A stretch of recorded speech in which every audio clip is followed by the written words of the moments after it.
Thuja homeopathic ওষুধের সম্পর্কে বিস্তারিত তথ্য জানব। থুজা অক্সিডেন্টালিস পরিচিতি। থুজা হল একটি বহুল ব্যবহৃত হোমিওপ্যাথিক ওষুধ যা আরবারভাইটি নামেও পরিচিত। এটি মূলত উত্তর আমেরিকার এক ধরনের গাছ থেকে তৈরি করা হয়। মূল ব্যবহার বা উপকারিতা: ১.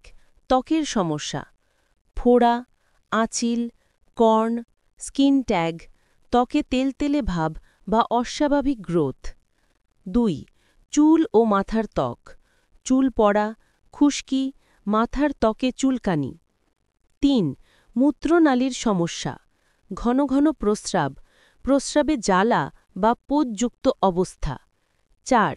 নারী সম্পর্কিত সমস্যা, অতিরিক্ত সাদা স্রাব বা লিউকোরিয়া, অনিয়মিত মাসিক। ৫. ইমিউন ও ভাইরাল সমস্যা, এইচপিভি, আঁচিল বা ভাইরাসজনিত স্কিন ইনফেকশন। ৬.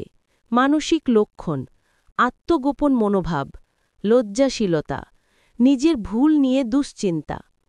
মাত্রা: থুজা 30 দৈনিক ১ থেকে ২ বার চিকিৎসকের পরামর্শে ব্যবহার। থুজা 200 সপ্তাহে ১ থেকে ২ দিন, সাধারণত দীর্ঘমেয়াদী সমস্যায়।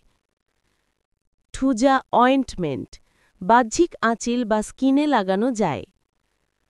থুজার প্রধান লক্ষণ: শরীর ঠান্ডা ধরনের, ত্বকে ঘাম বেশি হয় কিন্তু দুর্গন্ধযুক্ত। সতর্কতা: নিজে নিজে মাত্রা নির্ধারণ না করে হোমিওপ্যাথিক চিকিৎসকের পরামর্শে ব্যবহার করুন। ধৈর্য ধরে ভিডিওটি দেখার জন্য হ্যানিম্যান হোমিও ক্লিনিকের পক্ষ থেকে সবাইকে ধন্যবাদ।